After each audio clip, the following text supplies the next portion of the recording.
Last year, only 13 turnovers so far this year. Last year, they led the league with 44. And on offense, they've turned it over 23 times already. That is way too many. Their -10 turnover ratio is second worst in the league. And it all starts with Brian Griese. He's thrown 10 interceptions in the last 5 games. And when we talked to Lovie Smith yesterday, he told us that he's talked to Brian, and Brian knows that he can't and that he won't continue to turn the ball over. And if he does, don't be surprised to see Rex Grossman. Well, let's talk about the Raiders in the AFC West. With Denver knocking off Kansas City moments ago, the Raiders are in a position to beat the Bears here, move to 3-6, and be only a game off the pace in the AFC West. That's the good news for Oakland. The bad news, their secondary is in rough shape this afternoon. Well, Matt, their starting 2 cornerbacks are out today with injuries, so the Raiders are going to have to change the way they play defense just a bit. They're normally a man-to-man bump-and-run defense. They can't do that quite as much with their backup corners in the game. So look for those guys to play more off coverage, more zones, which could actually help their poor run defense, because when you play zone, all 11 guys are looking in at the ball and can help on the tackles. Well, injuries are also a part of the story for Chicago this afternoon. Reuben Brown lost for the year. He'll have surgery, placed on injured reserve Wednesday. And though Nathan Vasher is getting closer, the groin injury has really held him back. He hurt it in week 3 versus Dallas. Nathan Vasher is out today as well. The Bears have won the toss. They elect to receive with their electrifying second-year returner, Devin Hester. Yeah, this is what everybody wants to see. They said they were going to kick the ball to him. On a couple of hops, Hester begins the return at the 4-yard line, and he's taken down shy of the 20. Johnny Lee Higgins makes the stop on special teams for Oakland, as Brian Griese, no stranger to Oakland, will go to work at quarterback for the Bears. One of just 4 active quarterbacks to start for at least 4 teams, and because of his days as a Denver Bronco, he is very familiar with playing here in Oakland. Yeah, he sure is. But the thing for him, like I talked about in the open, is he's got to take care of the football. This offense has killed themselves with penalties and turnovers, and it starts with him. 1st and 10 from the 20. And on the first snap of the game, some confusion between Griese and his center, the 6-time Pro Bowler Olin Kreutz. Well, that is not the kind of start that Lovie Smith envisioned. In fact, everybody to a man, when we met with the Bears yesterday, talked about the importance of getting off to a fast start today. Yeah, and that's been their problem offensively, is they start so slow. You know, they haven't scored any points on their first drive all year long. They're the only team in the league that hasn't done that. So 2nd and 9 now for Chicago, with Cedric Benson in the backfield with Griese. Devin Hester on the reverse. It's actually Benson, the ball carrier, up the middle. Everybody looking at Hester when he's on the field, including the play-by-play guy. That was a good fake by Brian Griese. But that's the thing, though, and the Raiders, they have to be aware when Devin Hester's on the field as well. And that's what they said. We've got to identify him every time he comes on the field, because he's right now their biggest threat on offense. 4-yard pickup. It'll bring up 3rd and 5 now for the Bears. It's Adrian Peterson in the backfield with Griese. A 3-receiver set. Peterson takes the swing pass, and it's stopped shy of the 1st down. Chris Johnson and Thomas Howard combine on the stop for the Raiders. And that was Devin Hester at the top of the screen there that I circled. And he's going to line up all over the field. He'll line up in the backfield sometimes. He'll line up in the slot and out wide. And the Raiders have to identify and know where he is every time he's on that field. Brad Maynard on to punt it away.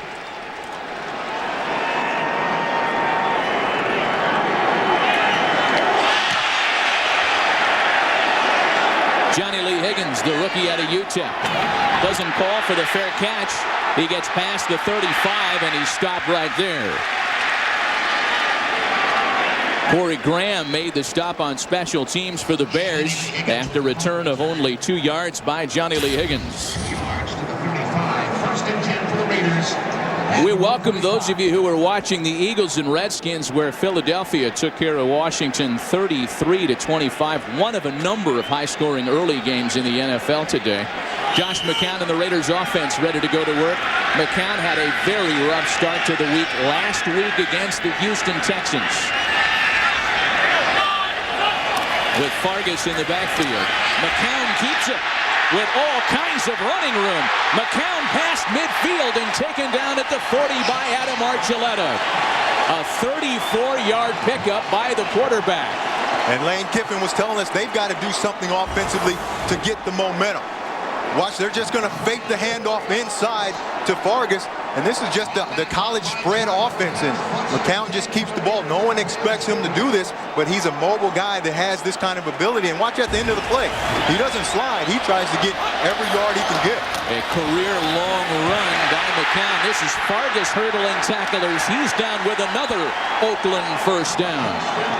Hunter Hillenmeyer made the stop for Chicago. And that's what this Raiders offense is. They're a power running football team. And that time was great block by the fullback, Orrin O'Neal. Right there is a rookie from Arkansas State, and Lane Kiffin, he just raved about that kid and said that he goes in there and he just smashes guys on those inside runs. He got a great block. Second and a yard. They mark him just short. New Raider Tim Dwight in motion. And the handoff to Fargas is good for a first down this time. Oakland moving the ball effectively to start the afternoon, but they have shot themselves in the foot more often than not on the offensive line in particular. They sure have, and you can see that offensively they can get things going. Their problem is they lead the entire National Football League in penalties. This offensive line does. You got like Barry Sims and Cornell Green. Those guys are first and second in terms of false starts, and whenever they get something good going, they've killed themselves with penalties. First and 10 for the Raiders from the 27. Fargas again, maybe a gain of a couple of yards before being taken down by Brian Urlacher and Anthony Adams. It's a big story around the Raider camp this week and the past couple of weeks. The fact that Justin Fargas, who began the year buried on the tailback depth chart, is now the guy getting the primary work at running back. And he's just beating those two other guys out. Lamont Jordan, Dominic Rhodes. He's come in, he's played better than them. He's run harder, he's been more productive. And Lane Kiffin told us, hey, it's all about production. I'm going to try to play the guys who are producing for us. The rookie tight end Zach Miller in motion, and McCown is down with a loss. It's Lance Briggs, the two-time Pro Bowler.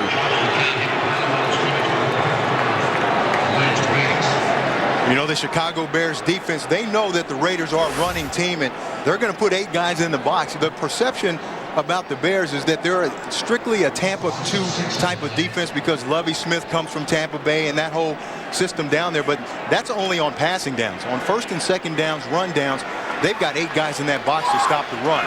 Now here they're going to play cover 2 because it's third and long. Third and 15.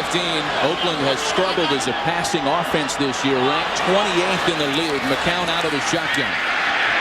Over the middle of the aforementioned rookie tight end with yards after the catch, gets close to the marker as he's tackled by Lance Briggs inside the 20.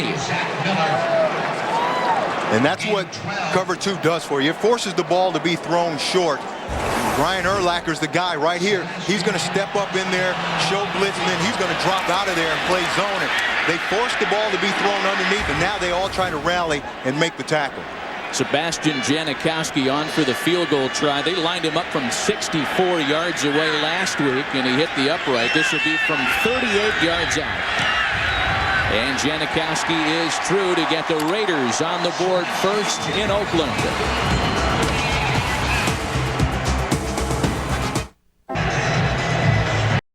The Sebastian Janikowski field goal. Devin Hester is back to return for the second time, and much news was made during the week with Lane Kiffin telling everybody in the world, yeah, we're going to kick to Devin Hester, something he took as an insult. From deep in the end zone, here is Hester tackled at the 10.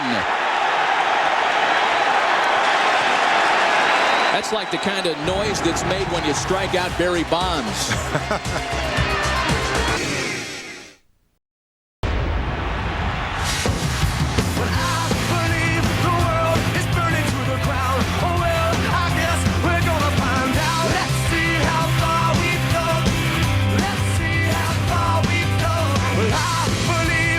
Distinguished list of Hall of Fame alums to have worn Bears and Raiders uniforms. The 12th all-time meeting between these two traditional powers. First and 10 for Chicago as they start the drive at the 10.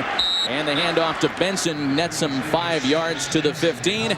We check in for the first time this afternoon with Kurt Menefee in Los Angeles. Guys, I'm sitting here with Raider Hall of Famer Howie Long watching the Cowboys and Giants. Tony Romo, first possession of the game, ends in a Cowboy touchdown to Tony Curtis, and quickly it's 7-0 Dallas on top of the Giants. Back to Matt and JC. Kurt, thanks. A good one going on there, and it looked like Tony Romo got hit in the chops as he threw that touchdown pass. 2nd and 5 here for the Bears. Greasy's pass is caught at the sideline. Desmond Clark, the Bears' second leading receiver, makes the reception for Chicago. Yeah, and he's a guy they've got to get involved in this game early. But Cedric Benson, a lot of talk about him and the run game and not being productive, but he does a good job on that last play of picking up the blitzer, giving Greasy time to throw the ball outside. So after the first down reception, 1st and 10 for Chicago. Benson again at the back of the eye for the Bears. And this is the Texas product. Ball comes loose, but they say Benson was down.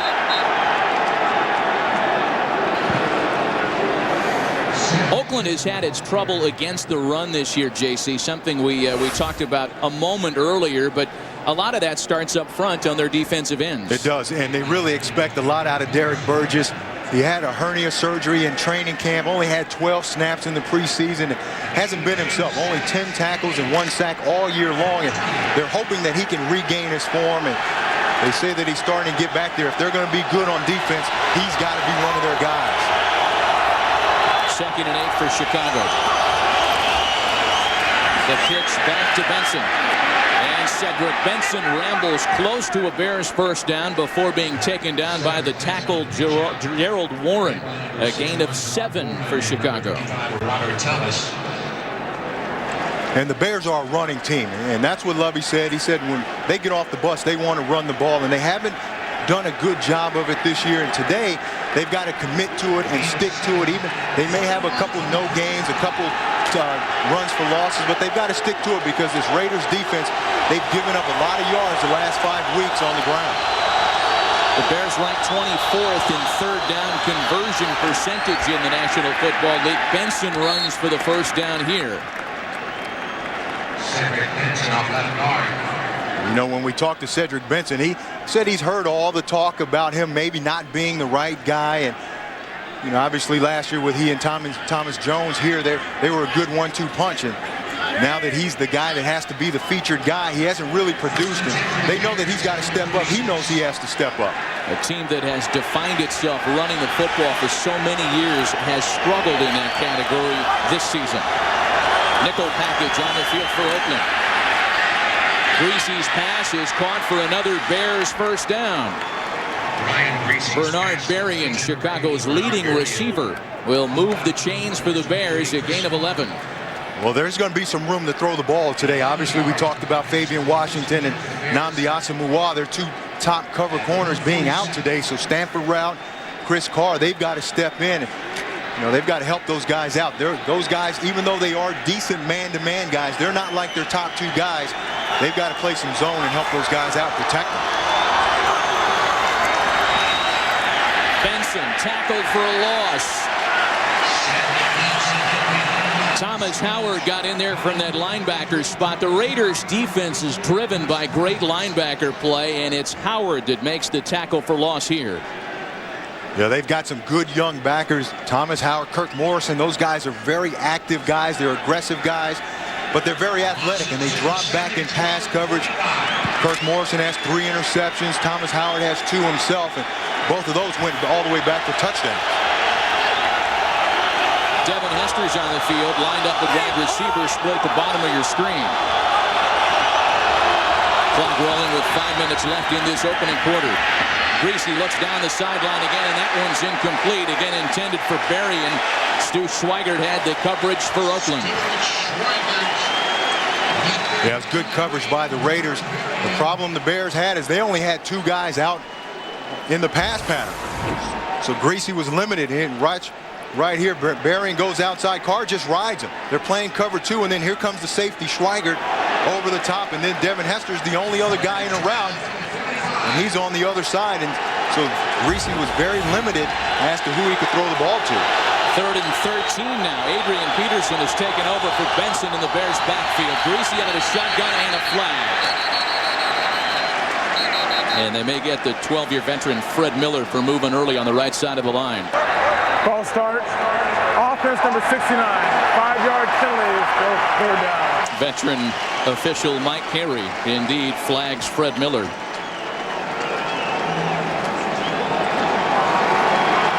It's rather amazing when you consider the Bears have not had a 100 rushing yard game in 6 straight contests. That's their longest such streak since 1970. Yeah, and only 2 rushing touchdowns all year, and that's not Chicago Bear football. 3rd and 18. Again, Devin Hester on the field as a receiver. The dump-off pass to Adrian Peterson, who caught a career-high 6 passes against Detroit before the bye. And the Bears will fall well short of the 1st down. You know, their running game, they've got to continue to commit to it, even though it doesn't look like things are working well for them right now. This Raiders defense, they're prone to give up big plays, and that's what the Raiders told us, that you know, our problem is we'll stop them for no gain. The next play, the guy will run for 50 yards. Johnny Lee Higgins, who just recently reclaimed his job as punt returner, would let one take a bounce. And moving backwards, Higgins was pushed to the 10, and he gets around a corner and is down finally at the 18-yard line.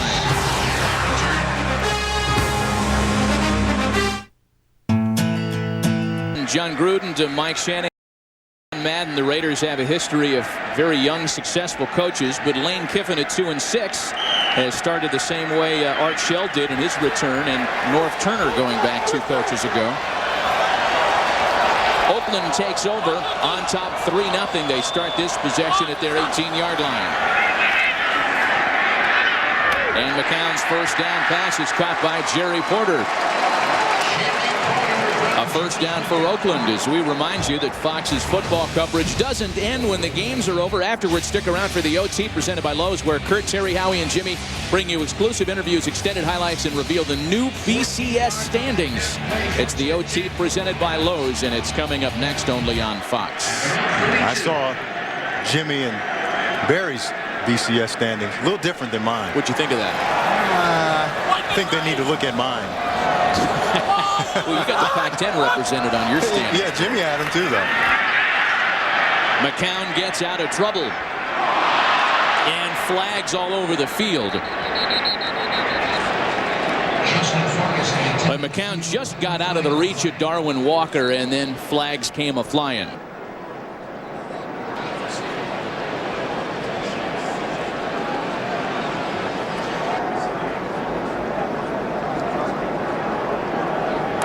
Pass interference. Offense number 62.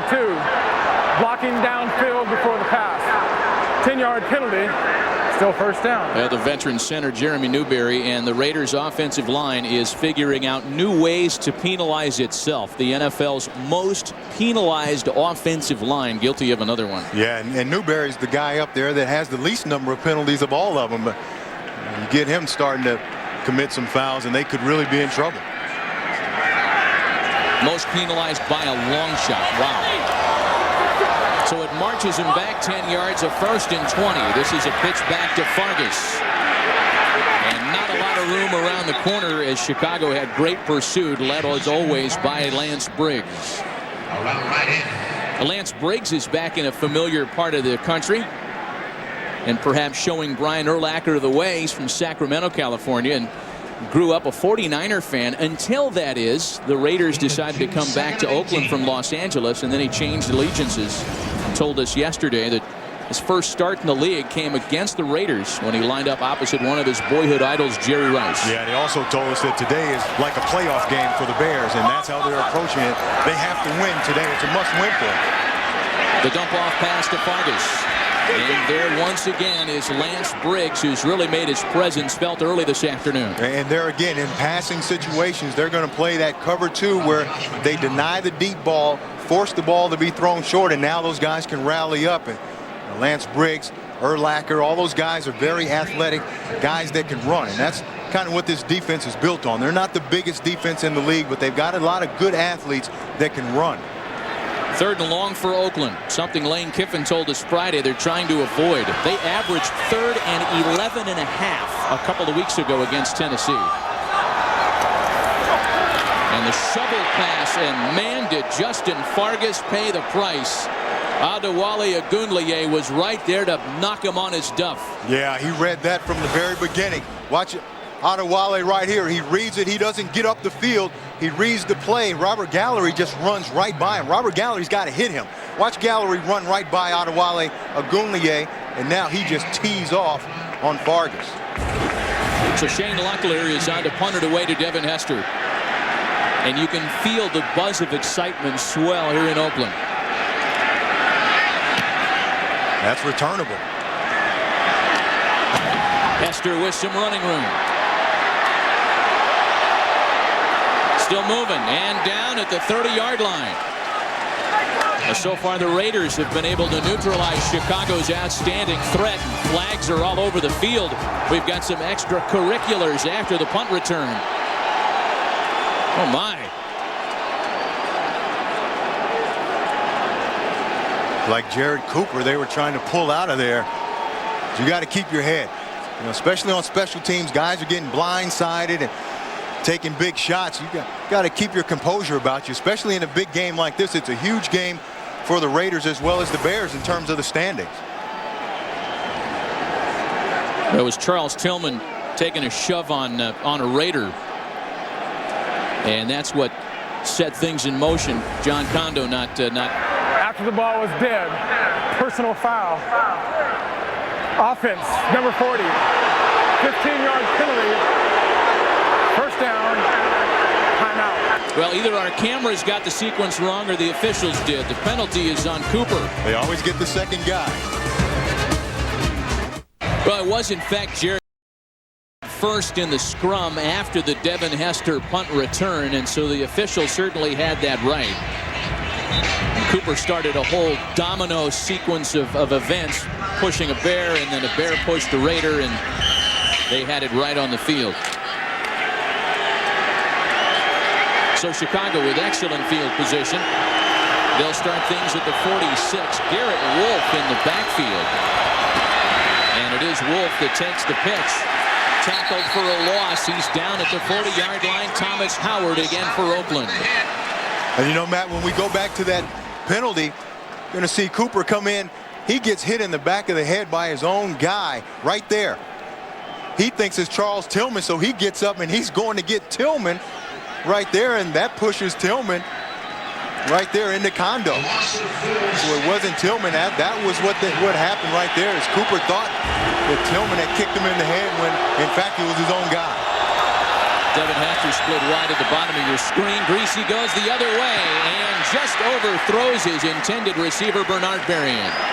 As we check in once again in Los Angeles with Kurt Menefee. We showed you the Cowboys scoring in their opening possession. How about the Giants answering right back? Eli Manning finds Jeremy Shockey for an 8-yard score, and this game's all even at 7 in the first quarter. Matt and JC. Dallas and the Giants going at it shootout fashion like they did earlier in the season. That's a big game in that NFC East, as you can see right there. I like those red jerseys. Really? 3rd and 14. And Greasy with time in the pocket. That pass is interrupted. Chris Carr, the third-year man out of Boise State, who's making just his second career start, is there to get in the way for Oakland. Yeah, that was great coverage by Chris Carr on that deep dig by Bernard Berrien. Just comes right under, almost comes up with the interception. So once again, the Bears will send on the punting unit as Brad Maynard steps onto the field. Since joining the Bears in 2001, he has put an NFL best 180 punts inside the 20. Make it 181, and Johnny Lee Higgins has lost the football.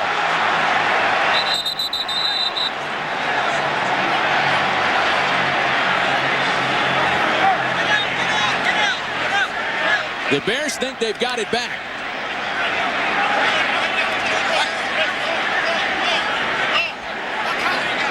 A big scrum down there. The thing there, though, Matt, is Chris Carr, who's now starting at cornerback because of the injuries, he's their normal punt return guy, and Johnny Lee Higgins has only done it the last couple of weeks. And when you're a rookie, the first thing you got to do is take care of the ball. And the Raiders indeed recover. 55 seconds left in the opening quarter. The Raiders by a field goal. Think about it, Frank. Hold on. I'm a salesman. I work in Virginia. Here they keep possession and the 3-0 lead near the end of the first quarter. Josh McCown going back to work. Started last week against Houston and really struggled in the first half, and that again started the call for the #1 overall pick, Jamarcus Russell, who Lane Kiffin told us on Friday just isn't ready to start in this league yet. Yeah, he's not in. It's not the right time, not for this team. They're 2-6, yes, but if they win today, they're still a game out of first place, so it's not time to go with Jamarcus Russell. Jamarcus Russell was on the field earlier this afternoon. In fact, really early this morning before most folks were even on the freeway. And Russell getting closer and closer to being able to play in the NFL. Yeah, he looks good. Obviously a big, strong kid that can throw the ball, and that's why he was the #1 pick overall, but he's just not ready right now to step in because, you know, let's be honest, all young quarterbacks struggle. And when you're still in the hunt, even though you're 2-6, you're still in the hunt in your division. You can't afford to do that. With 8 in the box, the pass is complete to Jerry Porter for an Oakland first down. Jerry Porter wasn't right during the week. In fact, he had an MRI on his knee on Friday. He was questionable this afternoon. He's already made a couple of receptions today. That's the end of the first quarter with the Raiders on top of the Bears. Fox NFL Sunday will continue after these messages. Start of the second. On top on the Janikowski field goal. 3-0 Oakland. And after the first down reception by Jerry Porter, 1st and 10 for the Raiders at their own 31. Justin Fargas is met after a gain of maybe a yard or two by Adam Archuleta. Well, the Bears know when they started playing today that the Packers shut out Minnesota this morning. 34-0. In fact, Minnesota shut out for the first time since 1991. And Chicago is in jeopardy of really falling off the pace in the North. Yeah, and that's why it's a playoff game for them. And that's the feeling that they have, and that's the mentality that they came into the game with. Is, you know, they feel like they've got to win the rest of their games, get to 11-5, and that would be good enough to get them into the playoffs. I don't know if 10-6 will get them there. Fargas again, and again maybe only a yard or two, as Lance Briggs is among those there on the stop for the Bears.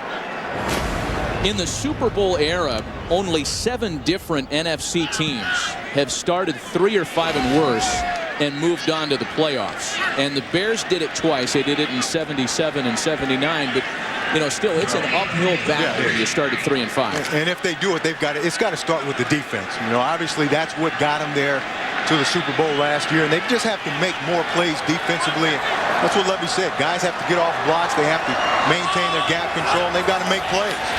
On 3rd and 8, McCown looking for Dominique Rhodes, and he's sacked at the 25-yard line. Brian Urlacher came in to fall on him. That's the one thing they got to do. Watch Agunlier come off the edge as well, and then Urlacher come inside.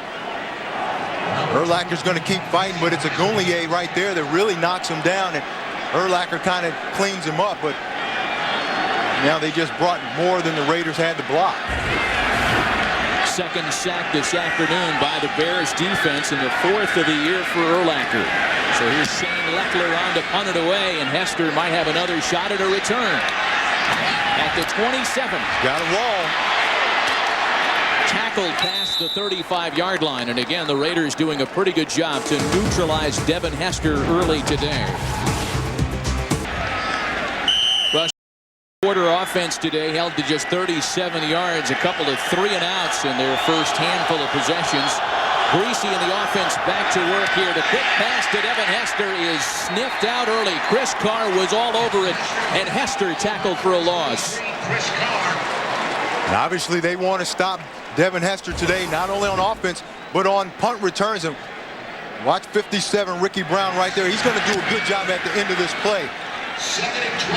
What the Bears try to do is they try to wall everybody inside. You see they've got a block there and a block there. They try to wall everybody in, get to the edge. But watch Ricky Brown, 57 right there, turns the ball back inside to the pursuit. If he stays outside, he's gone. And the handoff to Seth Benson, and it looked like he left his footing. Benson tackled at the line of scrimmage as we check in on the field with the third member of our broadcast crew, Amy Gutierrez. All right, Matt. Well, the official word on Jared Cooper is he's still under observation. Medical staff spent a good 5 minutes checking his reflexes, seeing if his hand could grasp, and checking his eyesight. He definitely looks short of breath. He got a little banged up, but official word is he's still under observation. Back to you. Amy, thanks. Not good news for the Raiders, already without Asamoah and Washington in their secondary today. 3rd and 9 for Greasy. And the pass caught over the middle. Plenty of running room for Muhsin Muhammad. Forced out of bounds at the 38 by Stu Schweigert. A big gainer for Chicago, a 24-yard pickup. And Muhsin Muhammad is a guy that has to get the ball more in this offense.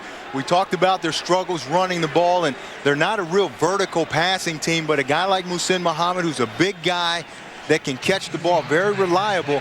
He's a guy that they have to throw the ball to. He can make some plays for Brian Greasy, really make it easier for him. And the problem is, coming into the game, he was 5th on their pass receiving chart. You know, behind guys like Clark and Peterson and Olsen, tight ends and running backs, they've got to get him the ball. Cedric Benson is stopped at the 40-yard line. More frustrations for Benson in the Chicago rushing game so far this afternoon. They have rushed for a combined 15 yards. Yeah, and he's got to hit it. The problem with Cedric Benson is he starts to tiptoe at the line of scrimmage some. Watch right here. You can't do that. He's a big guy. He wants to get his shoulders square. If there's not anything there, he's got to pound the defense. He can't go sideways. He's got to pound it. That's what wears the defense down. And then in the 4th quarter, you're able to run through some guys. 3 of their 10 rushing plays have resulted in a loss. A 4-receiver set for Greasy. And the pass caught by the tight end Desmond Clark, who's still going. Another Chicago first down. Desmond Clark, like Brian Greasy, another one of the ex-Broncos, well familiar with playing here in Oakland. And the adjustment that the Bears are making is they're spreading this Raiders defense out, and they're making them play nickel and dime. They understand that their top 2 corners are out, so what you want to do is make them have to go to their 5th or 6th corner when they play nickel and dime. And now they're back to their base personnel. They moved Muhammad before the snap. They hand off to Cedric Benson. He breaks his biggest run of the afternoon as Stu Schweigert made the stop in the secondary for Oakland. And that's what he's got to do. He's got to just keep those shoulders square and hit the line of scrimmage on those inside zones and leads. Watch him. He's going to have some vision. He's going to cut back right there. Great job. He still had a little stutter in him, but he's got to plant that foot and be definitive and get up the field. Benson averaging an NFL low 3.1 yards per carry. That's a number that's just bound to improve. Benson again patiently dances behind a block and is tackled inside the 15 by Chris Carr.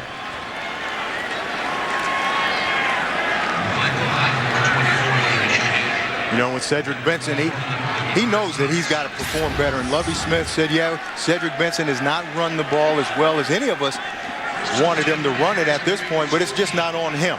The offensive line has got to block better. The receivers got to block down the field better, but they've got to just get him past the initial wave, and part of that is Cedric Benson has got to make a guy miss. Play action, and Greasy's pass is caught. It's the tight end, John Gilmore, who makes just his 2nd reception of the year, and there's a flag on the play.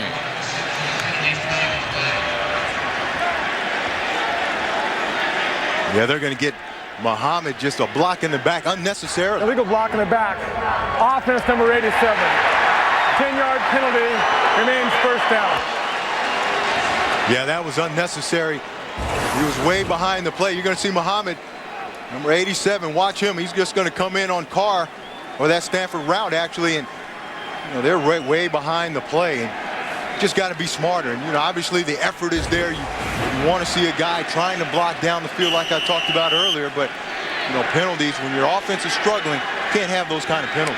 Well, the Bears are playing like an offense that doesn't get to the red zone very often, and that, in fact, is the case. Only the 49ers have gotten there in fewer trips than Chicago and the Raiders. Yeah, look at all those records. You got to get to the red zone. You got to score points, and you don't get there very often. You're not going to win many games. On 1st and 14, nobody bought the fake. I should have bought an English grammar book. Turdell Sands is there to make the tackle for Oakland. The big one, 6'7", 335. It reminds a lot of longtime Raider fans of Charles Filyaw from their championship teams of the 70s. He is a load. You've got to make those guys run side to side. You can't run right at a big guy like that. And, I talked about this Raiders run defense and how bad they've been the last 5 games. Miami had 141, San Diego over 200, Kansas City over 100. And, last week against Houston, they gave up 178. 2 tight ends on the field for Greasy with a pocket collapsing. He gets out of trouble and throws it away. Muhsin Muhammad, the closest Bear jersey. That's not a bad thing for the Bears. We've talked all day that the problem this offense has had is turnovers, and Greasy's thrown 10 interceptions the last 5 games, and he's got to cut that down. And that wasn't a bad thing. If it's nothing there, just throw the ball away. Now it's 3rd and long, but at least you maintain possession and can come away with at least 3 points. Getting back to what you talked about earlier, Lovie Smith said he will not turn the ball over on Sunday. No, if he does, Rex Grossman took a lot of snaps in practice this week. The handoff is to Adrian Peterson. And Peterson gets back to the original line of scrimmage, maybe a yard or so deeper.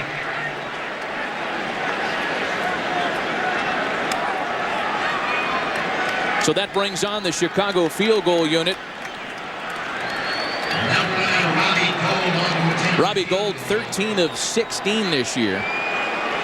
And he'll spot up from chip shot distance here with 7:07 left in the first half. A 31-yard attempt for Gould.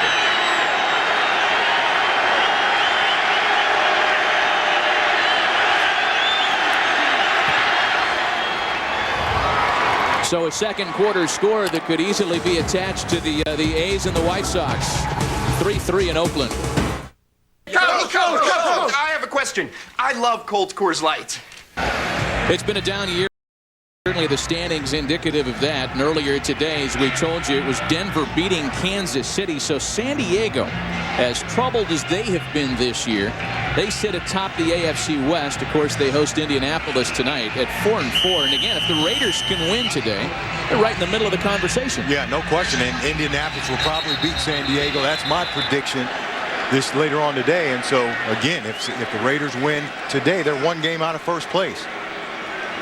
And nobody's going to confuse this Raider vintage with the Super Bowl 13 team. However, for first-year head coach Lane Kiffin, it certainly presents some tasty carrots he can dangle out in front of the fellas.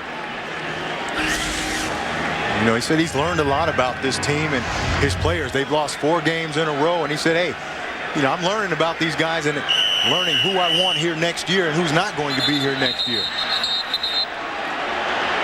Boy. And apparently the magnets that the Raiders installed underneath the turf are working really well today. Part of the great Raider conspiracy, of course. No, it's windy, of course. Yeah, you see folks, the wind blowing out there. That's what's going on.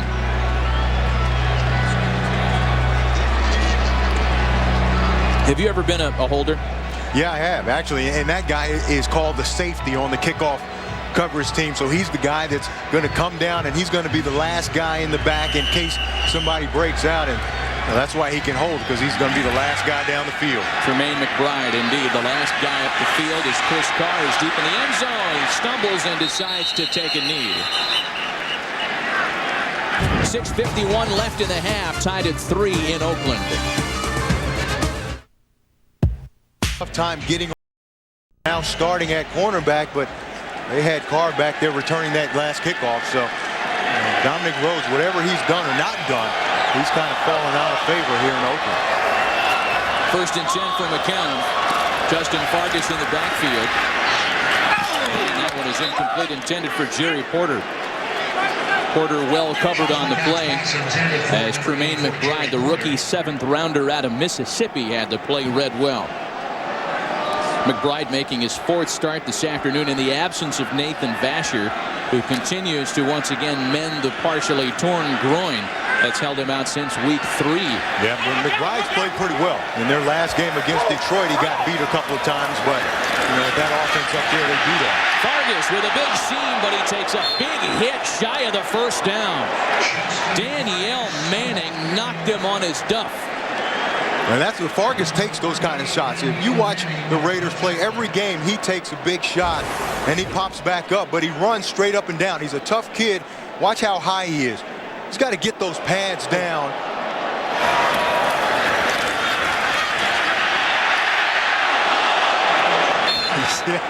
That's a big shot by Manning, but again, Fargas, that's his running style. He's been compared to Marcus Allen, both USC guys. The difference is Marcus used to put the pads down. Yeah, he didn't take those kind of shots. And Fargas stumbles ahead for the first down. But that's what they like about Fargas is his toughness and his attitude, and that's what he brings to this offense. This offense wants to be a physical, pounded out type of a running offense. They just weren't getting that with Lamont Jordan. And, obviously, Jordan lost his position. He wasn't real happy about it either, but Fargas was just running better than he was. 32 yards on the ground for Fargas on 9 carries here in the second quarter. 1st and 10 for Oakland. New Raider Tim Dwight in motion, and they flip it to Dwight around the end. And Tim Dwight maybe nets a yard on the play, tackled by Hunter Hillenmeyer and Charles Tillman. Well, the 10-year veteran who was sitting home on the couch when the phone rang. The Raiders had a needed receiver, and he caught a touchdown pass last week against the Texans. Yeah, he did. But the thing that this Chicago Bears defense does a lot is they'll jump Urlacher and Lance Briggs. They'll jump those guys up into the line of scrimmage and force the offensive lineman to have to block down. And the reason they do that is they want to get a running back blocking one of their defensive ends, and that's a mismatch. So those guys will jump in there, they'll bail out. Sometimes they'll come. You see there's Lance Briggs right there. 2nd and 8. Now they drop out into coverage. Bears rush 4, and McCown steps up and dumps it off. Lance Briggs is there to make the tackle on Justin Fargas after a 5-yard gain. Justin Fargas from Josh McCown. Clock ticking, under 4.5 minutes remain in the opening half. 3rd and 3 for Oakland at the Raiders 38. I talked about those guys jumping in the line of scrimmage. That's why the Raiders, they're going to go to a lot more shotgun formations today just to give their linemen time to react to that. And those linebackers bail out of there, they can get a big guy on a big guy, not force a running back to block one. 3rd and a manageable 3 for the Raiders. And that one is batted away. Tremaine McBride was draped all over Jerry Porter. There was no place to put that football. The problem is it's tough to throw this route against bump and run coverage. You're trying to run a 3-yard curl route, and the cornerback is all over you. Watch McBride right here. He hasn't gone anywhere yet. You got to either force him down the field, or if he's playing that close to you, you got to convert that into a go route. You see, McBride was saying, hey, that's not happening. That's too easy. So Devin Hester will set up at the 15-yard line for the Shane Leckler punt. So far, the Raiders have contained Hester from the 16. Hester changes direction. And nowhere to go. He runs out of bounds at the 12. Negative 4 yards on the return. See Devin Hester, the Raiders of containing him in punt coverage and kickoff. They told the world, we're going to kick the ball to Devin Hester, and people didn't believe him. And now you see that they're doing it. He's returned 5 kicks for only 44 yards. First down pass complete to Muhsin Muhammad past the 30-yard line. And the thing that they've done such a good job of, watch all these guys coming down and maintaining their lanes. That's the key to punt coverage. Everybody's got to maintain their lane.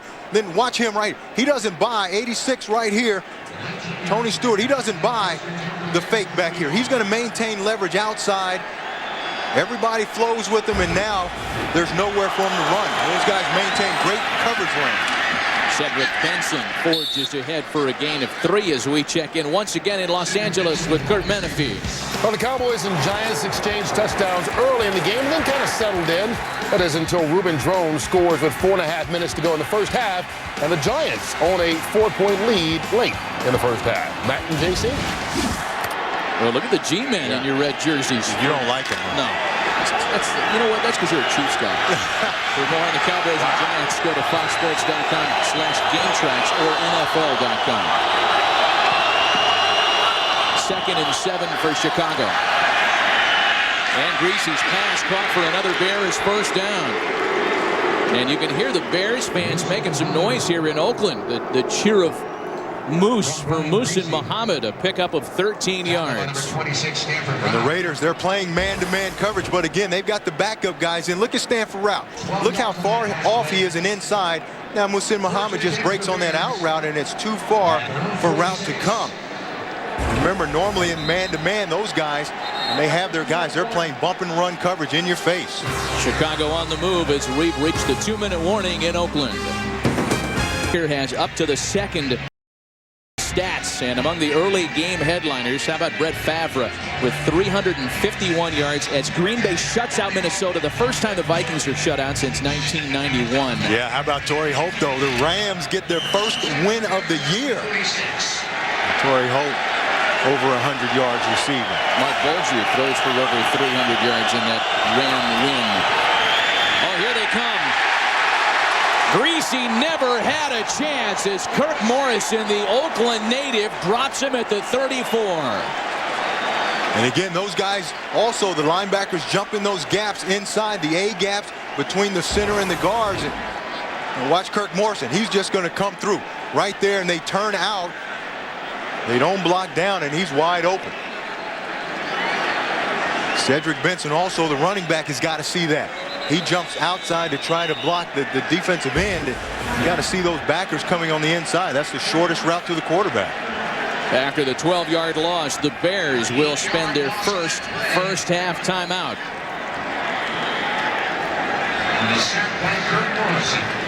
Well, they have really had trouble moving into positive yardage. They have run 15 rush plays, JC. 4 of them have gone for negative yards. Yeah, they're just not committed to it right now. Only 32 yards rushing for the Bears, and that's against the Raiders defense that, as we've been talking about the entire first half, has just gotten killed over the last 5 weeks. You know, they've had allowed a 100-yard rusher, and you know, they thought that Cedric Benson and this Chicago Bears running game were going to get healthy today.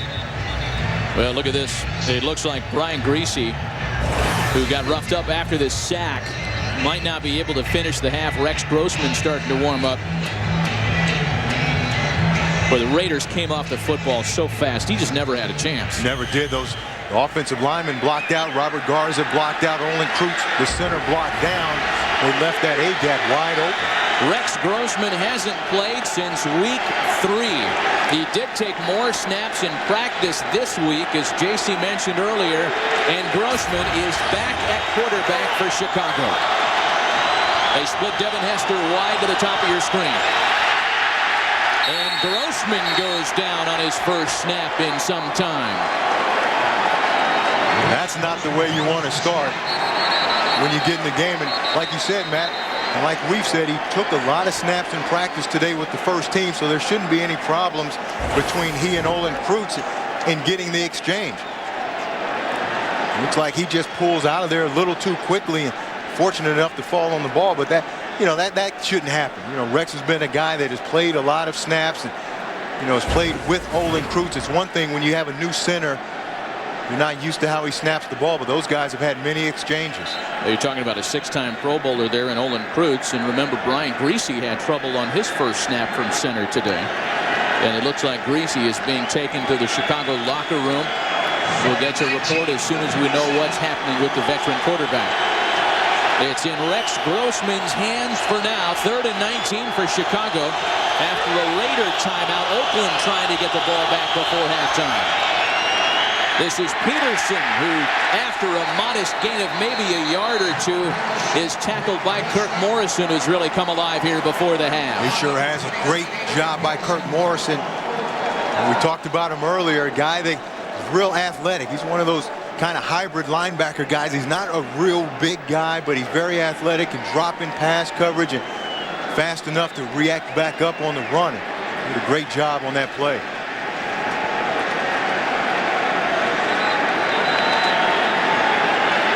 The Raiders have Tim Dwight back deep to receive the punt from Brad Maynard. Greasy being carted away. And again, if we get word before halftime, we'll certainly pass it along to you as to his status. So after Johnny Lee Higgins had some trouble returning punts earlier today, it's Dwight, the veteran, back deep from the 12. And Tim Dwight taken out of bounds shy of the 30-yard line. You know, we talked about Kirk Morrison. He's a guy that kind of has a ritual every week on a home game. On Fridays, he'll go and get his hair cut, and as you can see there, and go by and take tickets to his mom. And his dad has season tickets, you know, and you see him checking himself out right there. And there's his mom right there, handing her the tickets that he buys, of course.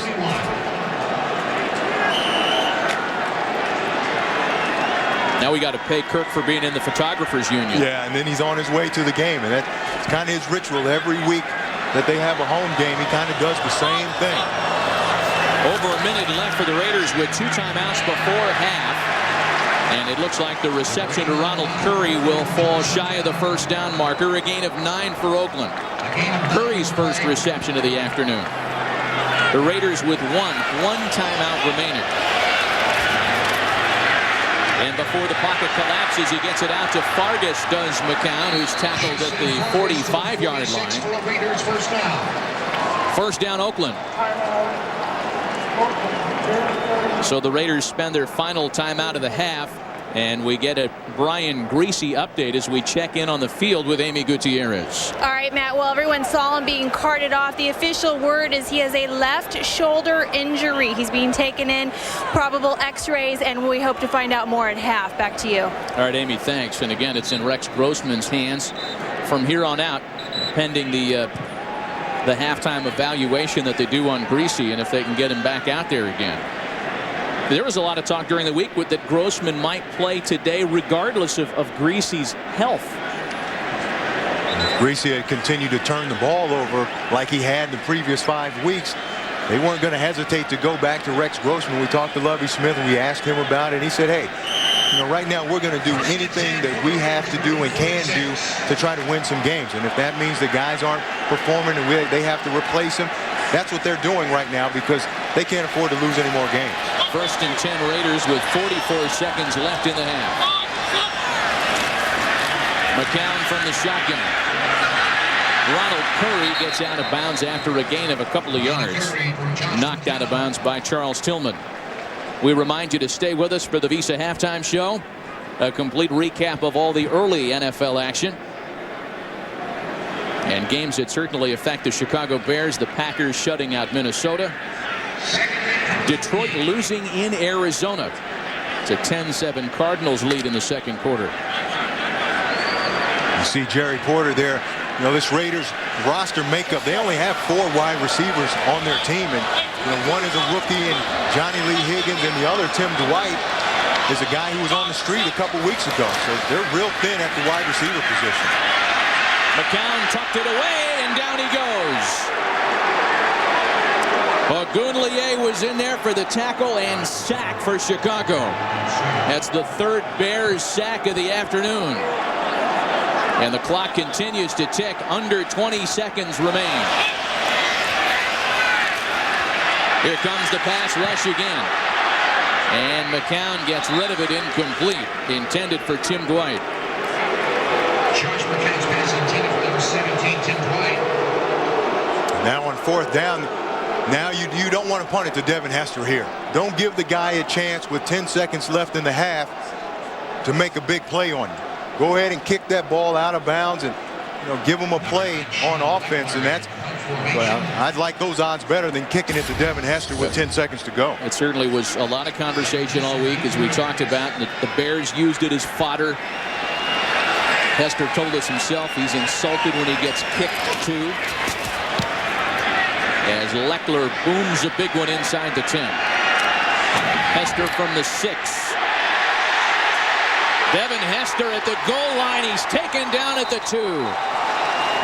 Another negative return for Hester, and with it, the first half expires in Oakland.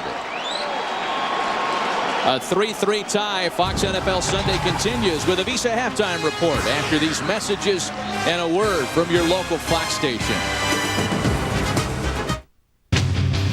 Next week on the Built Ford. These games have been closely played throughout in the 11 played previously, and one of the reasons that this is close today, JC, is that the Raiders have been able to neutralize Devin Hester for the most part. Yeah, and Devin Hester is the Bears' #1 offensive threat, and on punt returns today he's only averaging 1.5 yards, and it's because he's trying to do too much. And I saw Dante Hall in Kansas City do this a lot last year. You try to do too much because you're always trying to make the big return, so you're reversing fields instead of just getting up the field and hitting it, getting positive yards.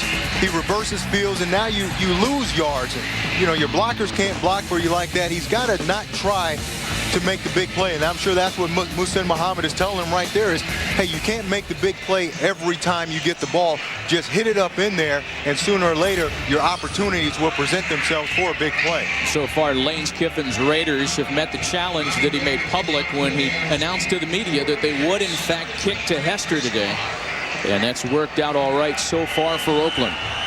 So Robbie Gould is set to kick away the second half.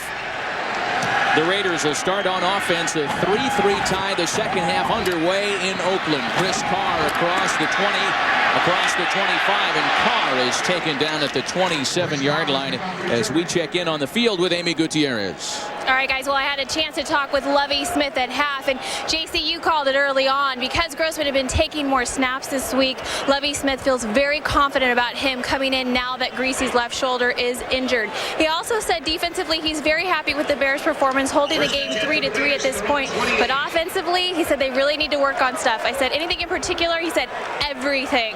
Then I had a chance to catch up with Raiders coach Lane Kiffin, who said he's very, very happy with the containment of Devin Hester, certainly a storyline here. But he said offensively they got to get going, they got to get this machine going, and defensively they've got to get some turnovers. Guys, back to you. All right, Amy, thanks. So not much of the coach's speak has changed after the first half. That's the same kind of thing that Lovie and Lane were saying leading into this game today. Yeah, no question. And offensively, neither one of these offenses were high-powered offenses coming into the game today. You know, they just have to put some drives together, and there's been a problem for them. You know, the positive side for the Raiders is that offensive line hasn't had as many penalties as they normally do. Justin Fargas with a couple of carries to start the second half, the second of which results in a first down pending the flag. Yeah, I may have spoken too soon. Is the 8-yard gain coming back? Holding, offense number 62. 10 yards, still second down. Jeremy Newberry guilty of the hold as we take a look at the first half stats. And for the Bears, one that jumps out at me is time of possession. They were next to last in the NFL in time of possession through the first 8 games of the season, but they've had the ball a little bit longer than the Raiders today. Just haven't been able to do anything with it. And, you know, that's the thing with both of these offenses is they have to start trying to take advantage of their opportunities. And they don't have very many big plays for either team offensively. So after the hold, the Raiders are marched back, and it's 3 straight handoffs to Justin Fargas. This time he's taken down by Brian Urlacher. Fargas ran for 104 yards against Houston in the loss last week. This is just his 9th career start. So 3rd and 13 for the Raiders now.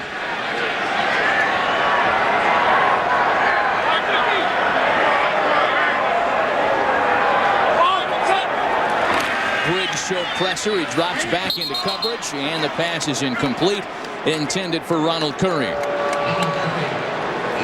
The Bears do a good job of confusing the Raiders. Look how many guys are around Hunter Hillemeyer's up here.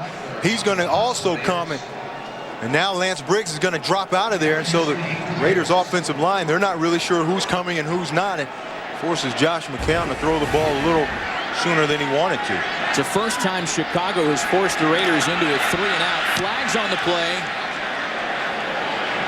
As Devin Hester waves fair catch, he lets it bounce out of bounds at the 34-yard line.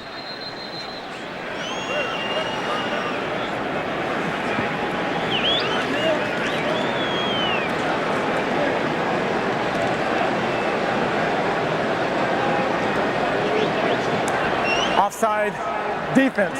5 yards, still 4th down.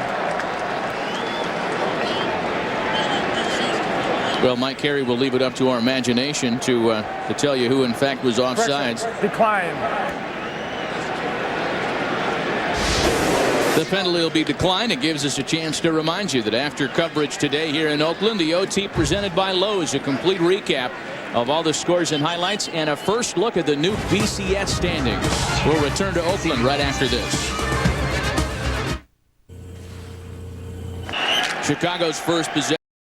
They'll start with the ball on the 32-yard line, and Rex Grossman under center. Grossman took over for Brian Greasy at the end of the first half. Greasy down with a bad left shoulder. Rex goes deep over the middle, and the pass is caught by Muhsin Muhammad. First down, Chicago. A 33-yard pickup. And the Raiders bring the blitz, and they expose those cornerbacks. They play zero coverage. You're going to see Michael Huff right here. He's going to come off the edge, and now there's nobody in the deep middle. Muhsin Muhammad runs that post, and Stanford route has no help in the middle of the field. So perhaps now with Grossman at quarterback, the Bears will take advantage of the depleted Oakland secondary. They hand off to Cedric Benson, goes for naught. He is tackled near the line of scrimmage, no gain. You know, we went on the air today, JC. We talked about how the Raiders secondary is without Fabian Washington, without the Pro Bowler Nnamdi Asomugha, and yet the Bears really haven't been able to take advantage of that today. No, they haven't, and on that one, obviously the play before they were able to do that, but you know, Rob Ryan, the defensive coordinator, he said that they were going to have to change a little bit, and you know, it's tough to change for some guys to change, and he's a guy that likes to play a lot of bump and run man-to-man, and really hurt him on that last play. He's got to help those guys out and play some more zone coverage for him. Devin Hester in motion with Benson in the backfield. Grossman with all kinds of time as Hester took a lot of attention, and Rex will just throw it away. You know, to bring you up to speed on Rex Grossman and the roller coaster season that he's endured, he, of course, starting with the Super Bowl disappointment last year, had to go through a lot of criticism all summer long, all spring long. He started the season as the #1 quarterback for Chicago, threw 1 touchdown pass and was picked off 6 times in 3 games. The fans were calling for Greasy. They got their wish in week 4, but now due to injury, Grossman is back out there here in week 10. And the main problem is, of course, the turnovers, the interceptions that as we saw, he has 32 in 5 years, and he just has to cut those down. The deep jump ball into the corner. Bernard Berrien, and it's batted away.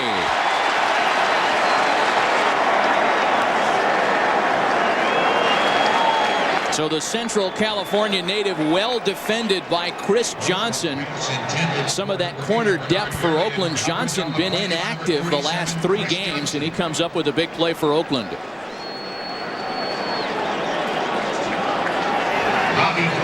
So Robbie Gould in the field goal unit now for Chicago, and Gould will spot up from 53 yards away. His season long is 49. That's also his career long. For a new career high. Short. And Robbie Gould leaves it short. Still tied at 3. Well, a 3-3 is Robbie Gould would have been good from 49, his career best, but short from 53 yards away. So the Raiders take over in good field position. McCown and Oakland from the 43-yard line. On play action. And McCown making something out of nothing. He gets back to the line of scrimmage before being tackled by Brian Urlacher. JC, are you at all surprised at what's happened regarding the Bears and the rest of the NFC North this year? Well, I think at the midseason point, my surprise team is the Green Bay Packers. I mean, who would have thought that they'd be 8-1 right now with, you know, Brett, a lot of question coming into the season if Brett Favre was actually going to come back, and they had a young team. They're the youngest team in the NFL, and you know, you look up at the halfway point, they're 8-1. Justin Fargas tackled at midfield. Tommy Harris on the stop for Chicago after a 6-yard gain. Well, the Packers were big winners today, shutting out Minnesota at Lambeau 34-0. And that young defense you talked about, JC, seems to have really made an impact in Green Bay. No question. And those young receivers, Greg Jennings has made huge plays all year long. And Donald Driver, of course, is still that old, wily veteran out there. Those guys right now at just beyond the halfway point. 8-1 and sitting atop the North. Well, people watching in Chicago are just bristling with the fact that the Packers made air on a Bears telecast. The ball is out and recovered by Chicago. Keep your eyes peeled for a red challenge flag. It looked like Fargas may have been down, but Tremaine McBride was there to pick up the fumble. And that's what this defense has to do for the Bears. And Lovey said they've got to take the ball away or get some 3-and-outs. Sponsored by Chevy. American Revolution.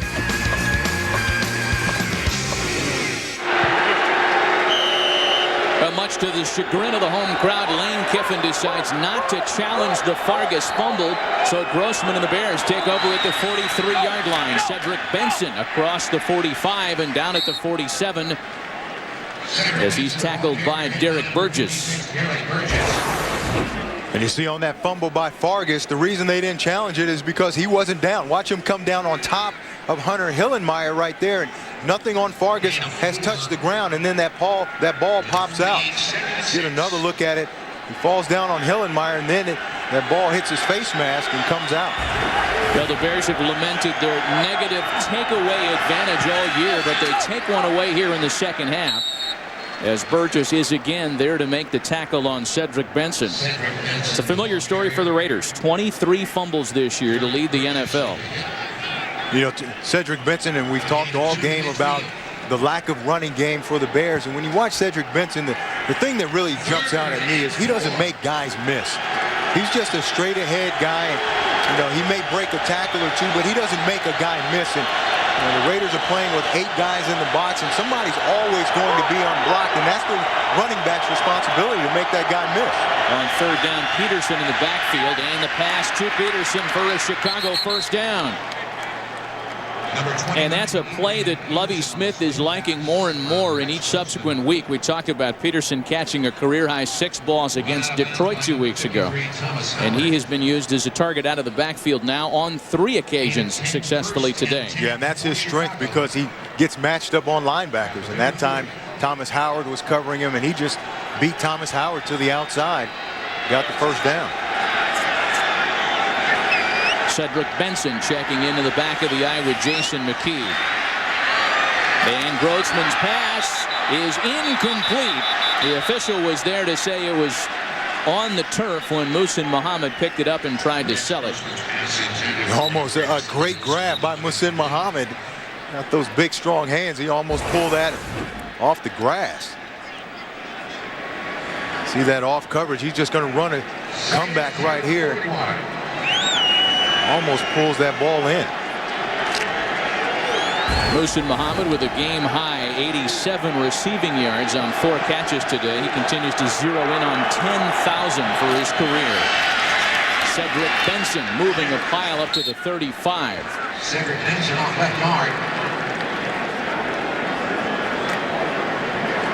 You know, another guy that's been quiet for the Chicago Bears team is Greg Olsen. The tight end was the #1 choice this year. In the last 4 weeks, he's been their leading receiver. You know, Brian Griese felt real comfortable with him. He 19 catches in the last 4 games. It doesn't have any today, and he's a guy that's capable of making some plays for you, and they've got him split all the way outside now, working against Michael Huff. Nickel defense on the field for Oakland on 3rd and 4. Nearly picked off. Michael Huff, Ced Benson's old teammate at the University of Texas, nearly came up with the interception for the Raiders. Yeah, and that's an easy throw for Rex Grossman. He's just going to run the slant route. You guys got to put it on his numbers. Greg Olsen just comes down on a guy, a tight end that may not be used to running that slant route as much outside, but he flattens that thing off to try to get away from Michael Huff, and Rex Grossman throws it up the field. Well, Robbie Golden missed from 50 or better earlier, and instead of spotting him up from 52 again, They will bring the punting unit onto the field. Here's Brad Maynard. Tim Dwight deep for Oakland.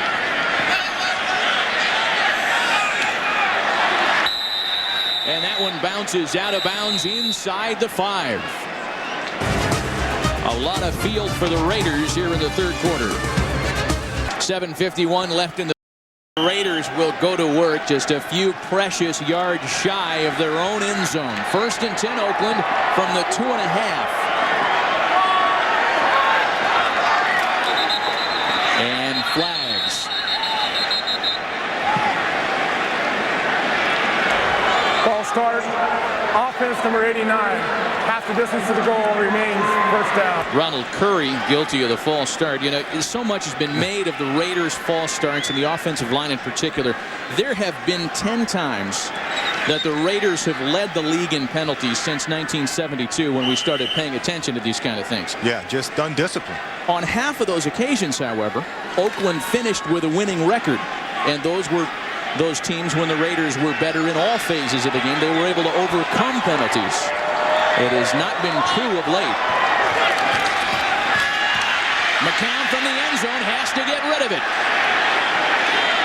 Boy, and Josh McCown very close to taking a safety at the back of the end zone. Hunter Hillenmeyer had the coverage in the pursuit for Chicago. No foul for intentional grounding. Quarterback is out of the pocket. He's got back to the line of scrimmage. And you can see he's clearly outside of that tackle box. The question they're saying is, did he step out of bounds before he threw the ball? But, you know, obviously not. But he's got to expect that this Bears defense is going to bring a lot of pressure, because even if they run the ball and they're blitzing, everybody's in a gap, and if it's pass, those guys are coming. Watch those linebackers. Oakland trying to create some running room. Justin Fargas nets maybe a yard or two before being tackled by the two-time Pro Bowler Tommy Harris. 82 to the 4.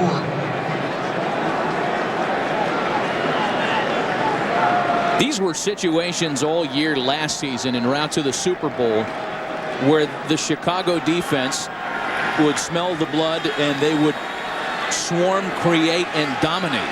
Yeah, they bring those linebackers down, but now it's 3rd and long. Fargas breaks out of a couple of tackles and has an Oakland first down. That was a big 3rd down run by Justin Fargas, and the reason is because if it's 4th down, they've got to kick the ball away. The Bears get great field position. And watch these linebackers. They're going to flow this way, but they're just going to miss the tackle. Hunter Hillenmeyer right there, 92, misses. Lance Briggs, 55, he misses the tackle, and Fargas runs up the field for a first down. That was a huge play for the Raiders. Boy, on 3rd and long, the Raiders run for the first down deep in their own territory. Just run, baby, has been the credo of this year's Raiders. On play action, McCown to time, and the pass is incomplete. Ronald Curry couldn't hang on after breaking free of the coverage. A lot of time for Josh McCown. That offensive line did a good job of picking up the blitz. They brought Brian Urlacher. They're just firmed up inside. You see Urlacher creeping in. They just get a big guy on a big guy, and you can see. Unsportsmanlike conduct. Chicago bench. Wow. 15-yard penalty. Automatic. First down. My goodness. On the bench. An unsportsmanlike conduct call from the Chicago sidelines. Those guys aren't even in the game. Those 11 on the field, I guarantee you those guys are upset.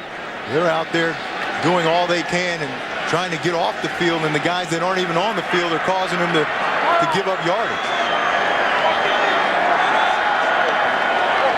So 1st and 10 now from the 29. Fargas again, he is met soundly at the line of scrimmage. A gain of a yard. Again, on those early downs, they're going to stack the box. They're going to have 8 guys. All these guys here in the box, 8 guys, and they're all attacking. They're all coming forward at the snap. They're anticipating run. You can see they do a good job up front being firm at the line of scrimmage. The Raiders have almost doubled the Bears' rushing yardage total so far today. Chicago ranked 26th against the run this year.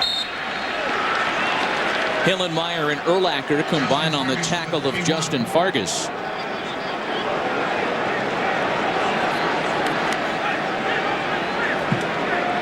Well, this is hardly the deep drop in the vertical passing game that the Raiders used to have so much success with back in the 70s and 80s. It's a steady diet of Justin Fargas today, and quite frankly, that's exactly what the Bears anticipated.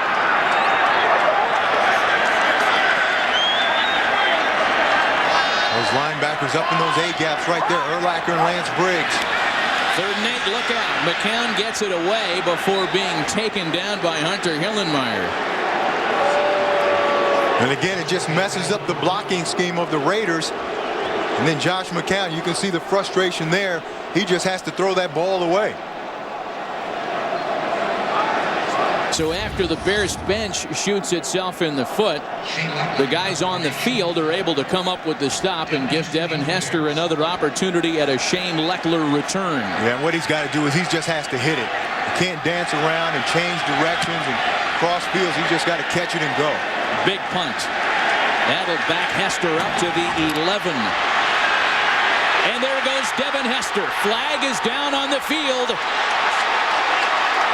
Hester gets a block, and he's tackled at the 27, but this whole thing may be coming back. But did you see him just catch it and go? No hesitation, no dancing around. He just hit it and got up the field.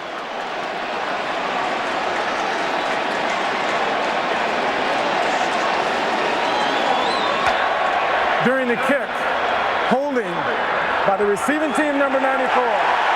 From the end of the kick, 10-yard penalty. They retain possession. First down.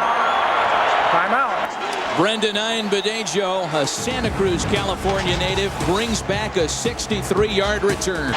Boy, a costly on what was a 63-yard Devin Hester return. It marks the Bears back to the 5-yard line. Yeah, that's a big penalty, and now they're backed up, and they've got to be careful not to turn the ball over. This crowd has really gotten into this game. Half the distance to the goal from the spot of the return. Cedric Benson around the corner, and Benson has a big run near the first down marker before being bumped by Stuart Schweigert. A gain of 9 on first down for the Bears. So that'll do a little something to help Cedric Benson's per carry average today. Averaging just 2.6 yards a carry this afternoon. He started play at just over 3 yards a carry last in the NFL. 2nd and a yard.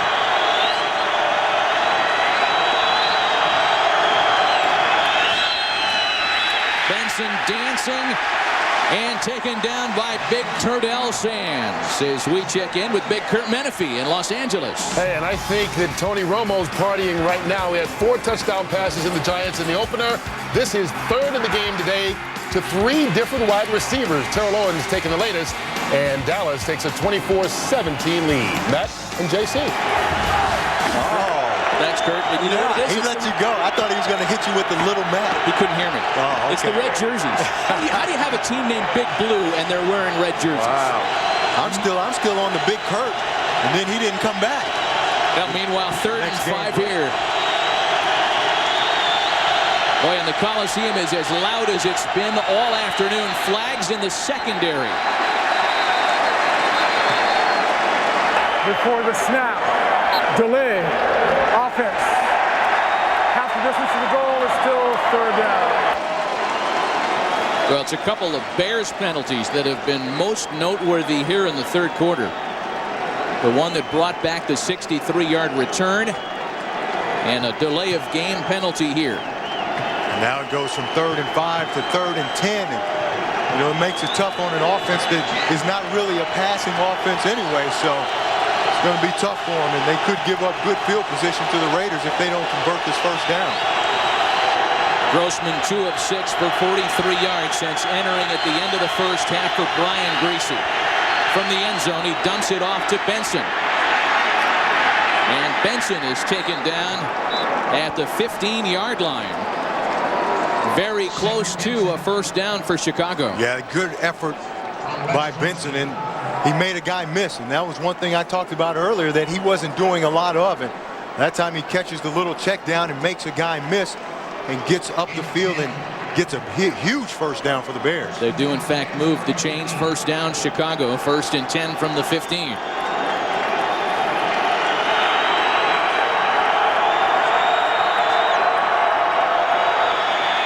Grossman with play action. A wide open Bernard Berrien there for another Bears first down. Chris Carr had the coverage for Oakland. And this is something the Bears, you would think, would try to take advantage of more. We've been talking all day about the Raiders having their backup corners in the game. And Bernard Berrien just comes and he just pushes Carr, turns his hips, and now Berrien just curls up. And it's an easy throw for Rex Grossman, but you got to challenge those guys outside. Make those guys have to make some plays. Remember, they're backup guys. If they were that good, they'd be starters. Cedric Benson running left. And taken down at the 30-yard line by Kirk Morrison. Cedric Benson, the ball carrier, hit first by number 40, Jared Cooper. Part of the Bears' problem offensively this year has been their first down productivity. Chicago's offense gaining a league low 4.27 yards on first down. And that's something Lovie Smith made a point to tell us when we met with him yesterday. That's got to change. Yeah, no question, because then it gets them in 2nd and long and 3rd and long situations like they're in now, and that their offense is not built for those types of situations. Grossman under siege. He somehow escapes and turns it into plus yardage, tackled at the 32 by Thomas Howard. Brought down in the arms of Thomas Howard. These guys have got to get open down the field. And you see Muhsin Muhammad coming down, working on Stanford route. Route in good position, and then on the other side, Chris Carr working against Berrien. Look at him jump inside. Starts outside, and then he jumps inside of him. Berrien runs that in route. There's nobody to throw the ball to. Would you ever have thought the Raiders secondary would hold up this well without Asamoah and Washington? No, they've done a good job. Those backup guys have got to get a lot of credit. Out of the shotgun, Grossman goes up top for Hester, overthrown. I guess you could understand the tendency to overthrow Devin Hester, because you'd guess he could run and get under just about anything. Yeah, that's a play that a guy like Schweiger's got to make, though. That's got to be an interception for him. You know that they've got one vertical guy on this team, really, and that's Devin Hester. So you've got to be playing that way, and Rex looked at him the whole way, and Schweiger was just late on that play. Tim Dwight deep for Oakland. And a Maynard punt. Caught at the 24. No return by Tim Dwight. Well, we've talked about at this midway point in the NFL season, JC, some of your disappointments. Who has confused you so far in 07? Yeah, I think the San Diego Chargers, they've confused everyone. You know, everyone came in thinking that they were going to be one of the best teams in the AFC, obviously with New England and Indianapolis, and they just haven't done it. One week they'll play very well, the next week they'll look horrible, and you know, obviously 4-4, they've got a huge game tonight against Indianapolis, and that could put them back at the top of the AFC West. But the Chargers, you know, I think right now have got to be the team that I think is just nobody's figured them out. Well, still a winnable West in a down year in the AFC West. Certainly the Raiders we talked about, if they can beat Chicago today, they'll be just a game off the pace at 3-6, as odd as that may sound. That's the end of the third quarter. Still stuck on a couple of field goals in Oakland. Fox NFL Sunday returns after a word from your local Fox station. Starting to remind some longtime Raiders and Bear fans of that game we talked about back in 1987. When the Bears survived the Raiders on a 6-3 win. Another low-scoring close one in a series of those such games between these clubs. And McCown's pass is incomplete as he tried to get it once again to Ronald Curry. Those two have had trouble connecting all afternoon. Yeah, that's a bad throw by Josh McCown. Curry's running that corner route, and he's got some room out there, and Josh McCown's got to give him a chance to make that play. They did a good job of picking up the blitz inside. Justin Fargas picked up Lance Briggs, and he had plenty of time to set his feet and throw that ball. 3rd and 9 now. The Raiders are 3 for 10 on 3rd down this afternoon.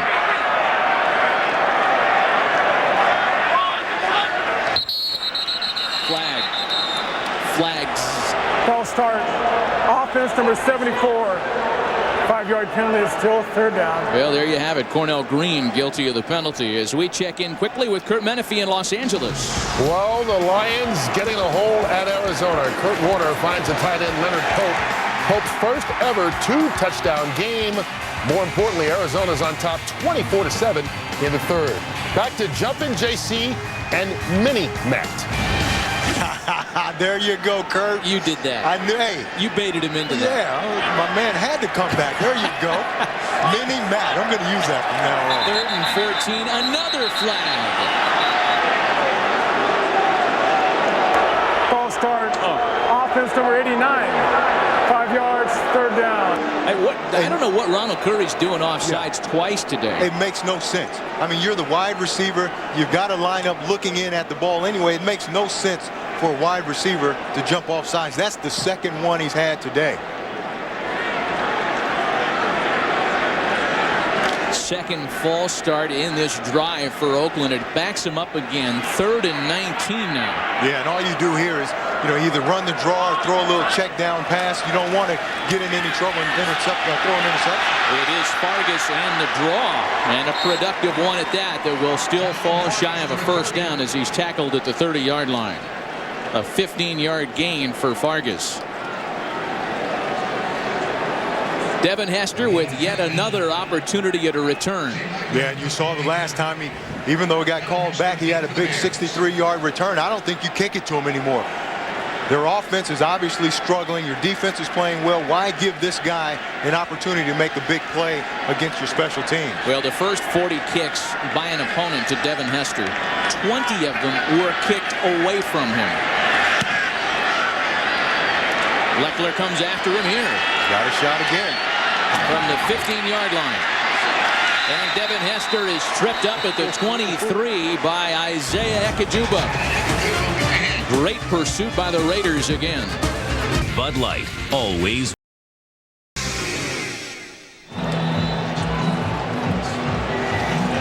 .14:06 left in regulation. The Raiders and Bears tied at a field goal apiece.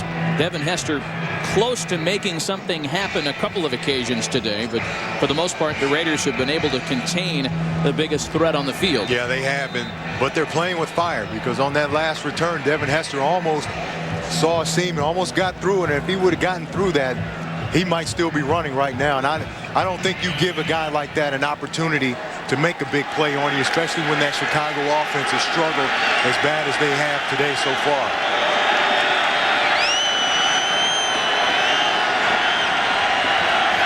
First and 10 for Rex Grossman. His first down pass is complete. Bernard Marion nets a couple of yards before being tackled at the 26. Well, a Thanksgiving tradition, football and turkey, and a great matchup for you on Fox. The Packers and Lions, two of the biggest surprises in the NFL. Coverage begins at 8:30 a.m. Eastern. 11:30 Eastern, rather. That is 8:30 a.m. Pacific. Wake up early on Turkey Day and join us on Fox. Yeah, and when's the last time the Lions have played a really meaningful game on Thanksgiving? It is this year. Look out. Rex Grossman is sacked by Chris Clemens. Did he get rid of the football? Oh, Chris Clemens came in unabated and piled on for the sack. See, Clemens, he's going to come in virtually untouched. John Tate blocks down. It's too late. He tries to look outside too late. And Clemens is untouched. Look at Tate. His head's inside, and now, it's too late by now. Clemens is on your guy. That is ruled a sack for the former Redskin, as they say that Rex Grossman was unable to get rid of the football. Here they come again, more pressure, and down goes Grossman at the 14. Derek Burgess trying to reclaim his status as one of the sacking elite in the AFC. Yeah, they just do a great job in that entire drive of just getting up the field, getting at the quarterback. We saw Clemens do it the play before this one, and now 3 or 4 Raiders led by Derek Burgess just race to the quarterback.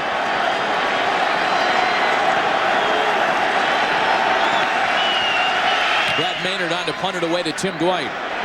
It's a short punt. And Dwight has to make the catch falling to the ground around midfield. Derek Burgess led the NFL and set an Oakland record with 16 sacks in 2005.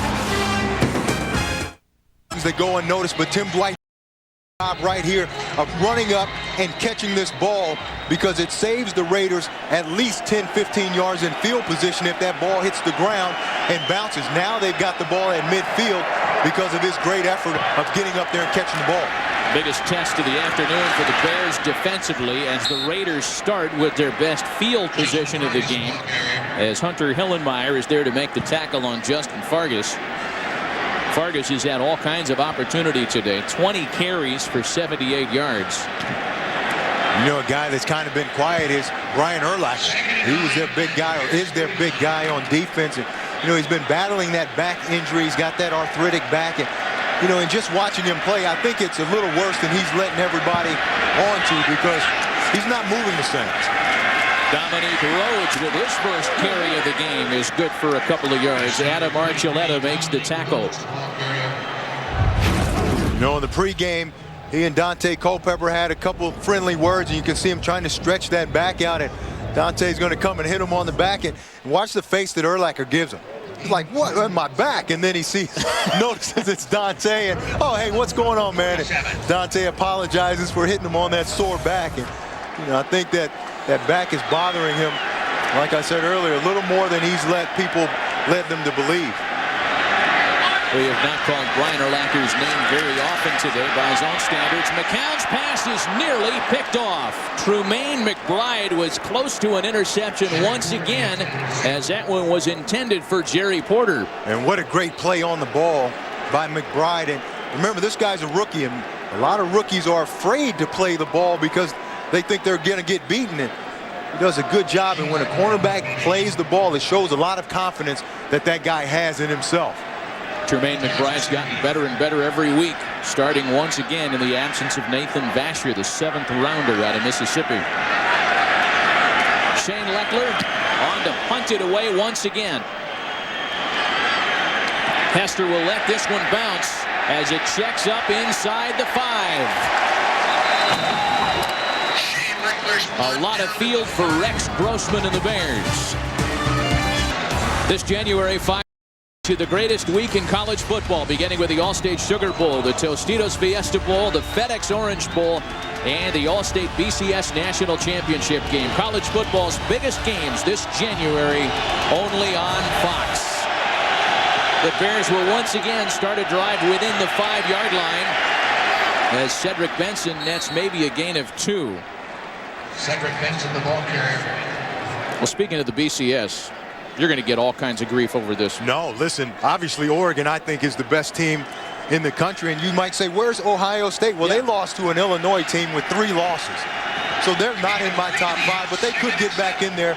Oklahoma, Kansas, Missouri, all Big 12 teams. Kansas, Missouri, they play in a couple weeks, and then the winner of that will probably play Oklahoma in the Big 12 championship. So Ohio State could get back in there. 2nd and 7, Benson again. Gets away from Derek Burgess, but does not get away from Thomas Howard. Does that make sense to you now? I buy it, I guess. I was ready to call you a hater for keeping Ohio State out of there, but you rationalized it well. Yeah, you lose to a team that has 3 losses already.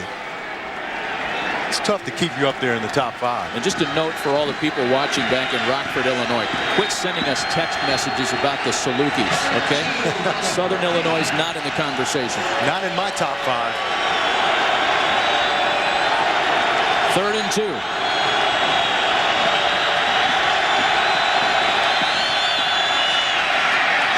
Benson.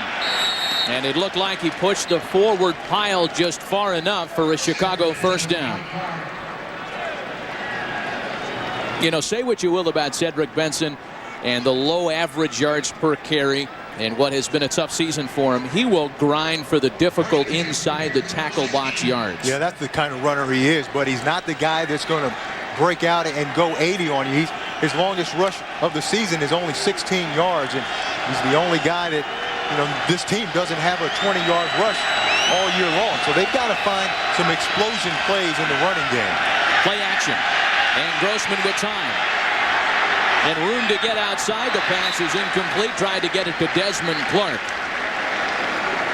Just to reset, as we talked about when we went on the air, Lance Briggs was among those that told us this is a playoff game for the Chicago Bears today. Green Bay has won in rather convincing fashion at home over Minnesota. Detroit is showing signs of life in Phoenix. The Bears can ill afford a Week 10 loss. They would fall too far back off the pace in the minds of some. Yeah, with not enough games left to play. And, you know, they came into this with the playoff mentality, and they've only put 3 points on the board. You know, they've got to do better offensively. 2nd and 10. And Benson again. He's wrapped up after a gain of maybe a yard. Robert Thomas on the tackle for Oakland.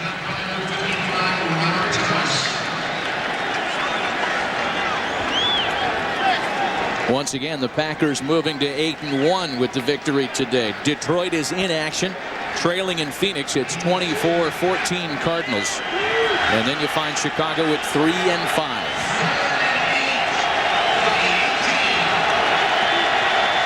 Third and 8 for the Bears. The Raiders have the nickel package on the field. Rex Grossman, 5 of 11, 72 yards since entering at the close of the first half. Pressure, incomplete. Nowhere to go as big Warren Sapp made his presence felt for the Raiders. You know, Rex Grossman he looks unsure in the pocket, and it may be that he hasn't played in a number of weeks, but you know, he just looks unsure. And then the guys down below, they've got to win. You've got to give him a target to throw to, and nobody was there, and then he just tries to come back and throw it to Adrian Peterson, but just a little unsure. Look at his feet.